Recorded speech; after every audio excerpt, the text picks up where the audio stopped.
2 दिनों से विभिन्न मानस मंडलियों के द्वारा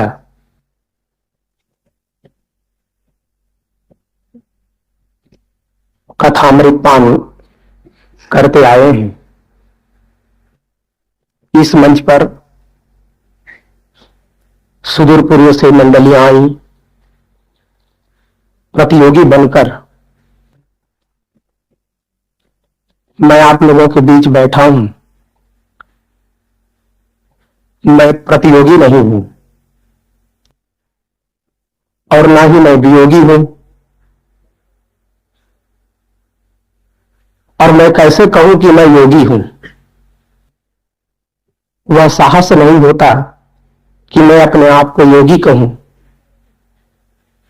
इतना मैं कहता हूं कि मैं वियोगी नहीं हूं और प्रतियोगी नहीं हूं। आपके इसी गांव में, इसी धरती में, यहीं की मिट्टी में पला हुआ हूं। आपके प्यार के गोद में बढ़ा हूं। आप लोगों की स्नेहिल प्यार, आप लोगों की छाया मुझ पर रही। जीवन में भक्ति के संस्कार जो मेरे भीतर में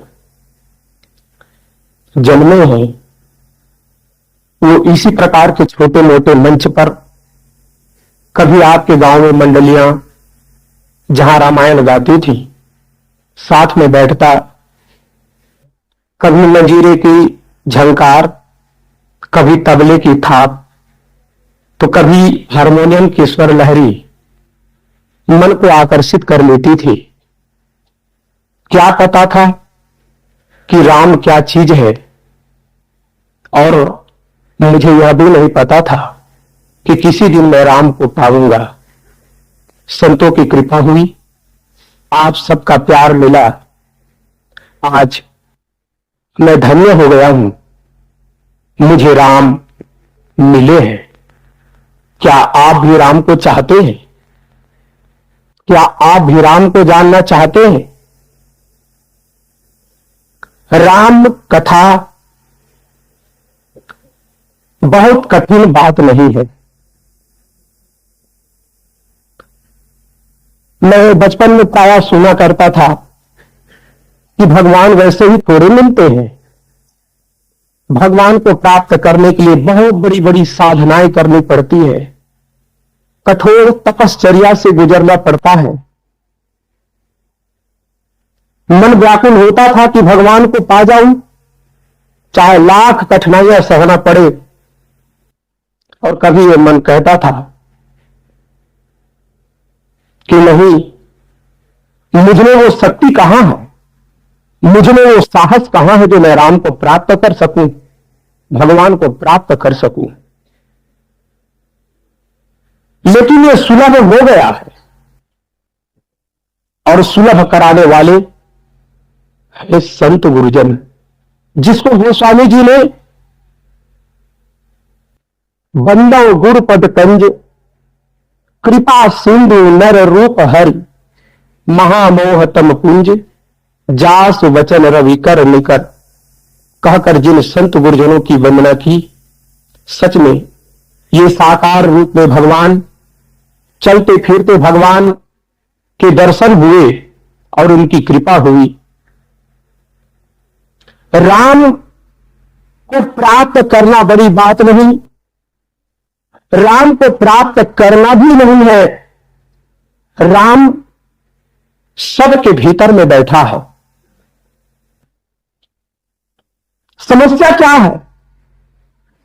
क्या है राम की यात्रा में बाधाएं? उन बाधाओं को हमें समझना है। और राम की यात्रा में सबसे बड़ी बाधा है, वह है काम। ये मानस मंच पर मैं मानस के जनक गोस्वामी जी के ही वचन को याद करूं,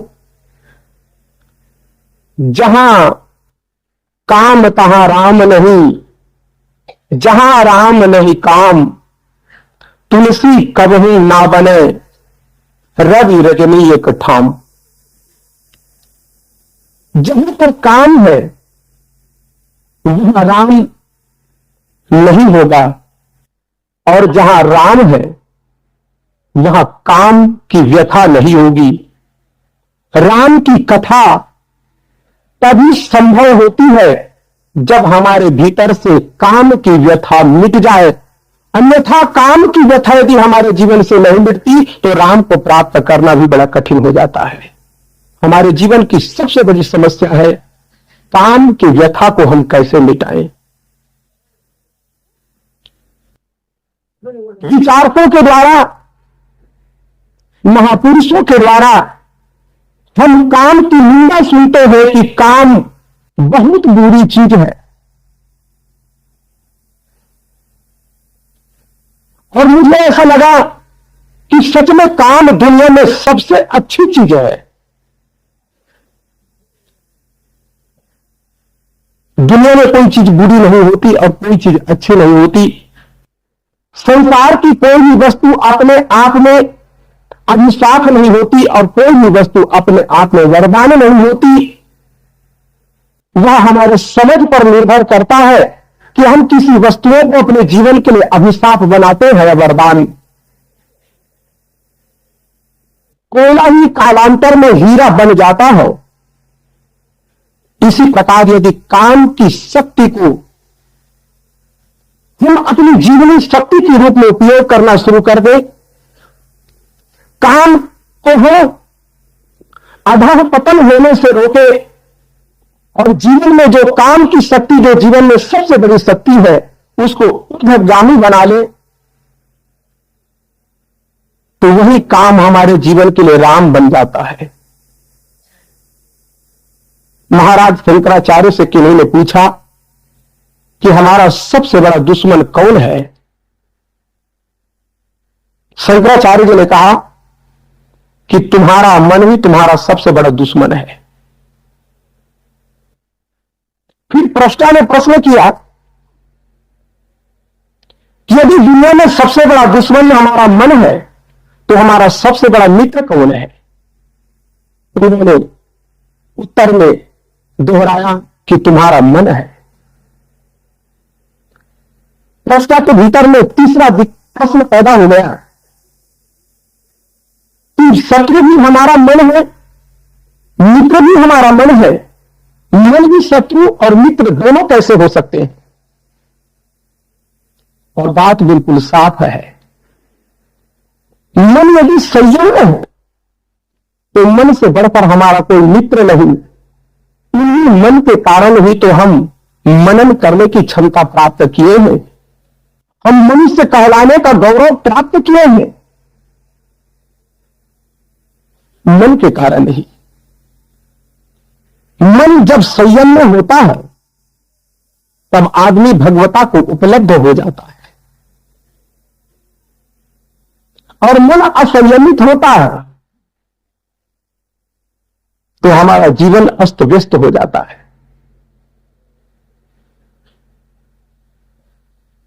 इसी प्रकार काम जब व्यवस्थित दिशा को प्राप्त होती है तब राम बन जाता है, और काम जब क्षुद्र वासना बनकर अधोगमन करता है तब हमारे जीवन में व्यथा उत्पन्न होती है। गोस्वामी तुलसीदास जी, जिनको आज हम श्रद्धा से गोस्वामी जी कहकर याद कर रहे हैं, वो गोस्वामी ना होते यदि उन्होंने अपने जीवन के काम को न बदल दिया होता। गोस्वामी जी के विषय में आप सब जानते हैं, उनकी कहानियां आपने सुनी है कि गोस्वामी जी कितने कामुक थे, कितने क्रियालंपट थे। भादों की अंधेरी रात, बिजली की घोर चमकार बादलों की गर्जना, नदी में बाढ़, लेकिन काम भी कितना अंधा होता है। यह सब मानो उनके लिए कुछ था ही नहीं। उनका जीवन वृत्त कहता है कि मुर्दे को पटरी समझकर वे बैठे। सच में काम इतना अंधा होता है। कोवा महंदो मदना तुरोवा, संसार में महा अंधा कौन है? जिसके भीतर में मदन है, जिसके भीतर में काम है। उसके पास विवेक नहीं होता, उसके पास ज्ञान का प्रकाश नहीं होता, उनकी बुद्धि मोह से आवेशित होती है। गोस्वामी जी अर्धरात्रि को रत्नावली के पास पहुंचे। कल्पना करें, आज के दिनों में यदि कोई पति अर्धरात्रि में पत्नी के मायके अर्थात अपने ससुराल में जाकर के मिले, तो पत्नी के मन में क्या क्या भाव उठेंगे। भले ही शर्म संकोचवश वे उन्हें इतनी बात कह दे कि आप भी कैसे हो, अभी आने की क्या जरूरत थी, लेकिन सच में उनका मन तो बहुत ही खुश होगा कि सच में मेरा पति मुझे कितना चाहता है। रत्नावली के भीतर मोहभाव नहीं था। रत्नावली तुलसी जी को देखकर बहुत ही व्यथित हो गई और उन्होंने वह ताड़ना दी कि यह मेरे शरीर में, अस्थि चर्म के शरीर में आपने जो प्रीति की है, यदि ऐसे ही प्रीति, ऐसा ही प्रेम प्रभु राम के चरणों में हो जाता तो आपका कल्याण हो जाता। गोस्वामी जी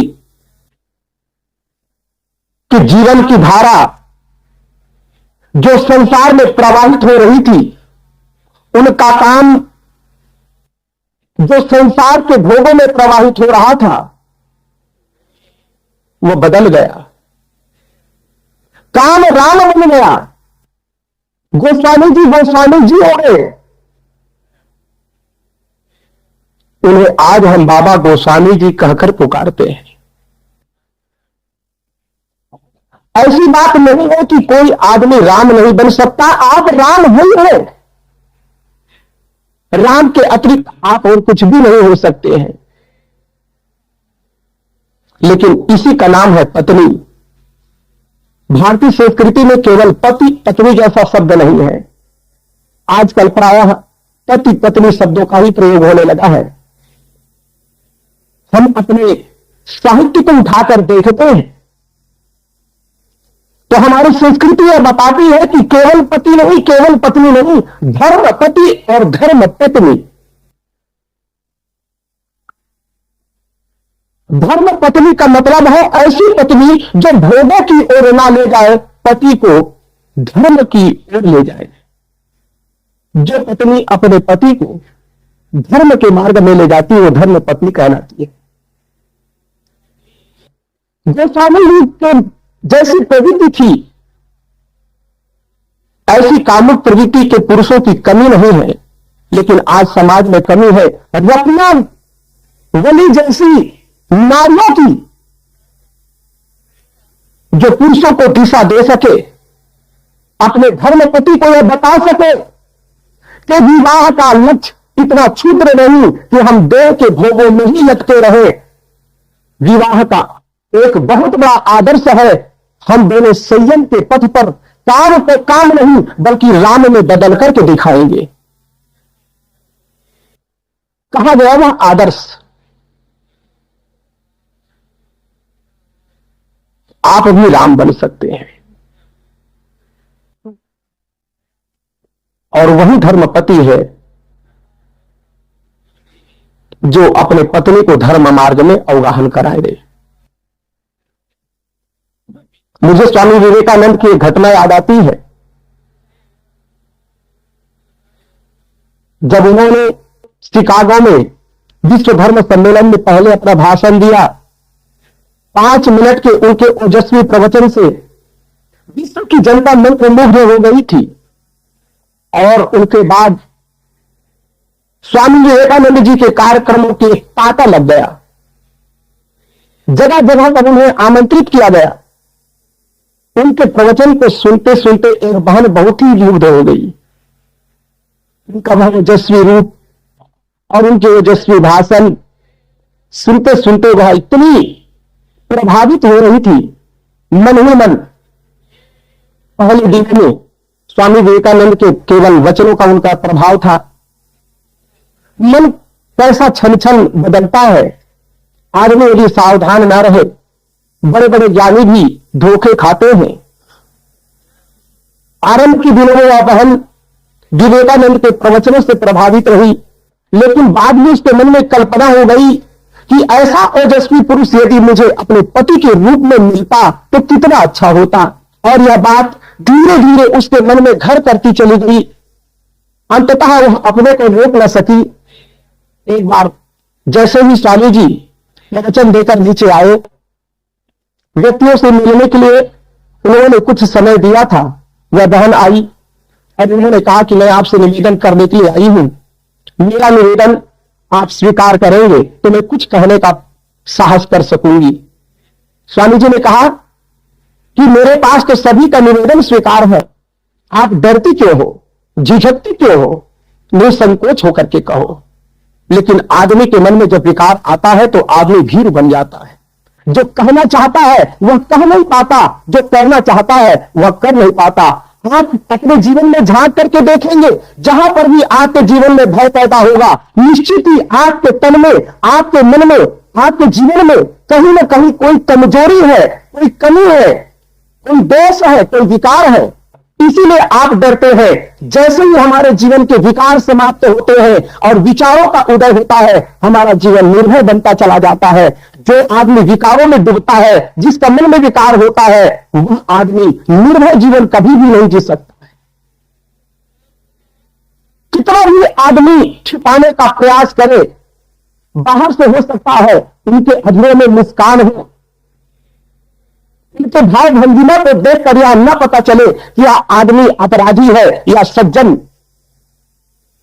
चेहरे से भले ही वो अपने अपराध को छिपा सकता है, लेकिन अपनी आत्मा से कभी भी नहीं छिपा सकता।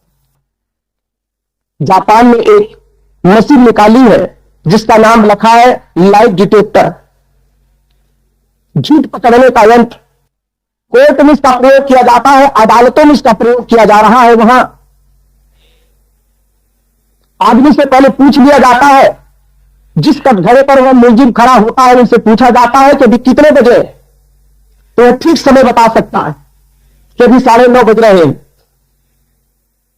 थोड़ी देर के बाद उनसे पूछा जाता है कि आपके शर्ट में कितने बटन है। ये कोई झूठ बोलने की बात नहीं, वो बता देता है कितने बटन है। और फिर उन्हें अचानक पूछा जाता है कि आपने अमुक आदमी की हत्या की है या नहीं की है। ऊपर से वह हंसता हुआ कहता है, सर मैंने इस व्यक्ति की हत्या नहीं की, इसके विषय में मुझे कोई जानकारी नहीं, ये केवल दोषारोपण मुझ पर इससे बस किया गया है। लेकिन वो मशीन बताती है कि वह आदमी झूठ बोल रहा है। जिसको हृदय रोग होता है, हार्ट अटैक की बीमारी, इसके लिए एक बहुत पुरानी मशीन है जो अब तक प्रयोग में काम में लाई जा रही है, कार्डियोग्राम। उसमें रेखा ग्राफ बनता, हृदय की गति के अनुसार जैसे जैसे हृदय का कंपन होता है, हृदय की धड़कन होती है, वैसे ही उसमें रेखा बनता चला जाता है। और इसके आधार पर डॉक्टर यह आकलन करते हैं कि आपके हृदय की गति संतुलित है या असंतुलित है। बस यही काम वो मशीन करती है। मैं कह रहा था कि आपके मन में जब विकार होगा तो आप डरेंगे। यदि आपके जीवन को निर्भय बनाना हो तो विकार मुक्त जीवन बनाना पड़ेगा। भय मुक्त जीवन के लिए विकार मुक्त जीवन होना चाहिए। और यदि भयभीत जीवन जीना हो तो कोई बात नहीं, आने दीजिए विकारों को। बहन झिझकी, लेकिन स्वामी जी ने कहा कि करिए निवेदन, तुम्हारे लिए छूट है। वह बहन कहती है अंग्रेज महिला कि स्वामी जी मैं आपसे संबंध जोड़ने के लिए आई हूं। विवेकानंद ने कहा कि कैसा संबंध, कौन सा संबंध। डरते डरते उन्होंने दूसरा जवाब दिया उस बहन ने कि मैं आपको पति के रूप में स्वीकार करना चाहती हूं। विवेकानंद ने कहा, बहन, ये विदेशी सभ्यता में आपके देश के संस्कृति में भले ही संबंध का केवल एक ही रूप हो, जहां केवल दैहिक संबंध होता हो, जहां केवल पार्श्विक संबंध होता हो, लेकिन जिस देश की मिट्टी में मैं पैदा हुआ हूं वहां संबंध के केवल एक रूप नहीं, वहां पार्श्विक नहीं, वहां मानवीय संबंध है। और मानवीय ही नहीं, वहां तो बहुत ही उच्च स्तर का संबंध है, पति पत्नी का ही संबंध नहीं, यह संबंध तो नीचा संबंध है, दैहिक संबंध है। इस संबंध से हट करके भी एक बहुत बड़ा संबंध है। यदि मुझसे संबंधी जोड़ना चाहती हो तो भाई और बहन का संबंध बना लो। उन्होंने अपनी कलाई आगे बढ़ा दी, स्वर्ण से उनके सिर नीचा हो गया और कहा कि बहन राखी बांधो। और उन्होंने राखी बांधी, उसका मन बदल गया, उनका जीवन बदल गया। और स्वामी जी ने उसका नाम भी परिवर्तन कर दिया, उनका नाम रख दिया निवेदिता, क्योंकि उन्होंने निवेदन किया था, उनके निवेदन को नहीं ठुकराया, उनका नाम निवेदिता रख दिया। और निवेदिता विवेकानंद के छाया बनकर जीवन भर काम करती रही। स्वामी जी ने जितने भी प्रवचन दिए उन सारे प्रवचनों का संकलन वह करती रही। इसलिए स्वामी जी के जितने भी प्रवचन माला है वो सब इंग्लिश में। मैं कह रहा था, काम की धारा को यदि हम बदल दें तो राम बन जाता है। कौन बदल रहा है काम के धारा को? आज बड़े खेद के साथ कहना पड़ता है, हमारे मुंह में राम है और संपूर्ण जीवन में काम है। काम को विदा करो, और काम की विदाई तभी होगी जब हमें पाश्चात्य संस्कृति से मुक्ति लेंगे। लेकिन हमने पाश्चात्य संस्कृति को अपने घर में घुसा लिया है, घर घर में डिब्बा रखा है, और वह डिब्बा ही आपके चरित्र को नाश कर रहा है। आप समझ गए होंगे मैं किस डिब्बे की बात कर रहा हूं। किसी के घर में 5,000 का डिब्बा है, ब्लैक एंड व्हाइट, और किसी के घर में 50,000 का भी डिब्बा है। वो टीवी, मैं बड़ौदा में था, एक भक्त के घर में था, सभी बच्चे बड़े प्रेमी और खुले दिल के हैं, जो बात कहनी है वो कह ही देते हैं।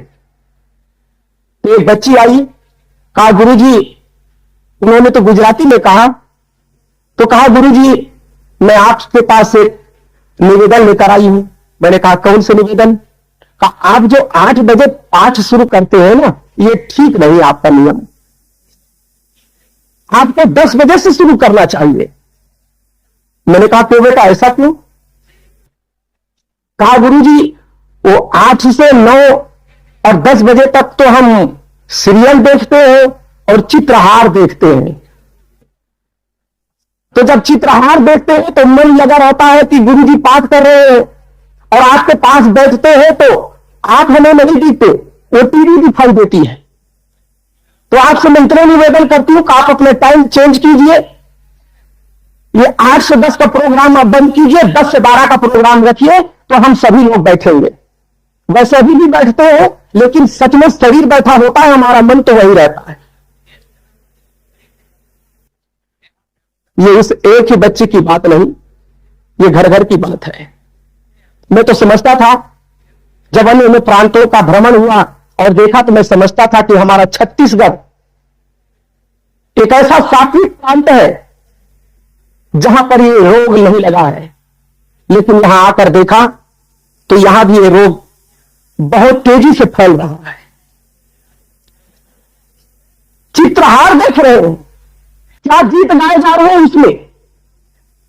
मां बैठी है, बहन बैठी है, पिताजी बैठे हुए हैं, बड़ा भाई भी यही बैठा है, और टीवी में गीत चल रहा है, तू चीज बड़ी है मस्त मस्त। शर्म नहीं आती? जिनको सुनकर और जिसे देखकर तुम्हारा चरित्र का नाश होता है, जिसको देखने और सुनने से तुम्हारा चरित्र का पतन होता है, उसे तुम चित्रहार कहते हो। जो तुम्हारा चरित्र को ही आहार कर रहा है, जो तुम्हारे चरित्र को ही खा रहा है, उसे चित्रहार नहीं, उसे चरित्र आहार कहा जाना चाहिए। वो तुम्हारे चरित्र का संरक्षक नहीं, तुम्हारे से चरित्र का विनाशक है। राम की कथा इस मंच से शुरू नहीं होगी, राम की कथा आपके घर से शुरू होगी, आपके जीवन से शुरू होगी। और राम कथा मैं समझता हूं कि हमारे जीवन की कथा है।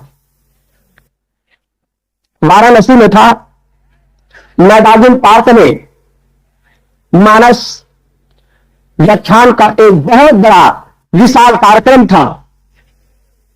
जिज्ञासावश प्रतिदिन सुनने के लिए मैं जाता और पीछे में बैठता, कुर्सी लगी होती। एक दिन सासा दृष्टि पड़ गई, स्वामी राम किंकर उपाध्याय साहब, नाम आप लोगों ने सुना होगा, वे भी उस मंच पर थे।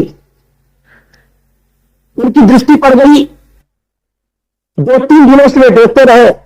एक व्यक्ति को भेजकर उन्होंने मुझे बुलाया मंच पर, और मैं तो सोचता था कि मानस मंच पर यदि मैं इस प्रकार की बात कही इन्हें ठेस पहुंचेगी। लेकिन सबसे पहले स्वामी राम किंकर उपाध्याय जी उठकर आए और उन्होंने कहा कि मैं आपको मानस निर्मज्ञ पद्म भूषण का भेंट देना चाहता हूं। मैंने कहा आप कृपा कीजिए, मुझे ऐसी भेंट देकर लज्जित मत कीजिए, मुझे शर्मिंदा मत कीजिए। मैं इतने बड़े उपहार पाने योग्य व्यक्ति नहीं हूं। यदि मेरी बात आपको अच्छी लगी हो। और उनके बाद उन्होंने अपने साहित्य दिए और उनके विचारों को भी मैंने सुना, और तब मुझे लगा कि सच में आज लोगों की दृष्टि बदली है, पहले की अपेक्षा बहुत बदली है। मैं राम का विरोधी नहीं। आमतौर पर लोक में धारणा है कि कबीरपंथी तो कुछ नहीं मानते, न वो ईश्वर मानते हैं, न वो भगवान मानते हैं, न वो देवी मानते हैं, न वो देवता मानते हैं, ये राम को मानते ही नहीं। और हम कहते हैं कि कबीरपंथ जिस प्रकार से राम को स्वीकार करता है, दुनिया का कोई संप्रदाय राम को ऐसा स्वीकार नहीं कर सकेगा। सदगुरु कबीर ने अपनी मौलिक रचना बीजक में सैकड़ों बार राम शब्द का प्रयोग किया है। सज्जनों, में आपसे एक बात कह देना चाहता हूं, जो उच्च कोटि के विचारक होते हैं, जो महापुरुष होते हैं, वे किसी शब्द को लेकर लड़ते नहीं है, किसी शब्दों को लेकर झगड़ते नहीं है, बल्कि शब्द को अपना अर्थ देते हैं। सदगुरु कबीर साहब जानते थे कि राम के प्रति लोगों की बहुत बड़ी आस्था है। उन्होंने राम शब्द को ठुकराया नहीं, राम शब्द को उन्होंने अपना अर्थ दिया, राम का उन्होंने बहुत बड़ा आदर किया और कहा कि राम तुम्हारा स्वरूप है और अपने स्वरूप को जानोगे तब तुम्हारी मुक्ति होगी, तुम्हारा कल्याण होगा। लोग कहते कबीर आलोचक है। BHU काशी हिंदू विश्वविद्यालय में मैं सुबह सुबह जब वॉकिंग में निकलता था, सुबह सैर करने के लिए निकलता था, तो प्रतिदिन का मेरा क्रम था कि हिंदू विश्वविद्यालय में जाता था, तभी मुझे चैन पड़ती। एक दिन मुलाकात हो गई डॉक्टर सुखदेव सिंह से, तो उन्होंने कहा हाँ बहुत खुशी हुई आपसे मिलकर, आप कबीरपंथी हैं। कबीर साहब तो बहुत बड़े आलोचक थे। मैंने कहा सर, आप जैसे विद्वान के मुख से यह शब्द शोभा नहीं देता, आलोचक शब्द मुझे शोभा नहीं दे रहा। कहा क्यों? मैंने कहा कि आलोचक नहीं, विवेचक थे। आप समझेंगे कि आलोचना और विवेचना में कितना फर्क होता है। साहित्यकार भी बड़े बड़े भूल करते हैं। जिन्होंने कबीर पर PhD की और डॉक्टरेट की उपाधियां प्राप्त की, इन लोगों से भी यह भूल हो जाती है। आलोचना और विवेचना में बड़ा फर्क होता है।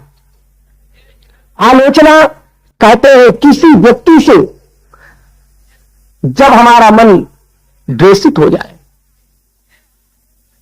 किसी को हम द्वेष भाव से जब निंदा करें, द्वेष भाव से किसी की कमियों को हम उजागर करें, तो वह आलोचना होती है। जबकि विवेचना में जो सही बात है वह कह दी जाती है, उसमें किसी से राग भी नहीं होता और किसी से द्वेष भी नहीं होता है।